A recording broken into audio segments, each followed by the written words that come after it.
ওকে, আজকে আমরা দেখব ফটোশপের স্টক পাথ এটা কিভাবে দিতে হয়।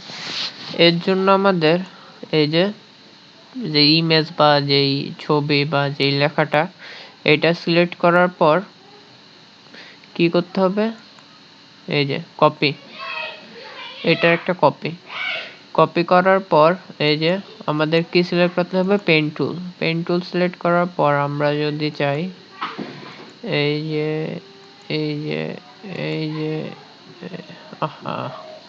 আমরা যদি চাই এটা স্টক পাথ দিতে, এই যে এই যে এই যে এই যে এই যে এই যে আমরা স্টকের মধ্যে স্টক পাথটা চাইতেছি। এরপর রাইট ক্লিক মাউসের এই যে স্টক পাথ, ব্রাশ কি টাইপে চাইতেছি, brush, eraser, pencil, background eraser. আচ্ছা ব্রাশই রাখে আমার স্টক পাথটা।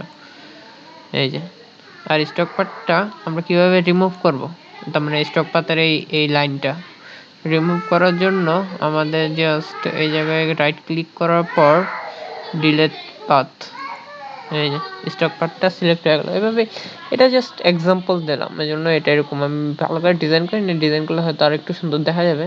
জাস্ট এক্সাম্পল জানা এটা এরকম ভাবে দিয়েছে, এভাবে স্টক পাথটা দিতে হয়। So that's it, by.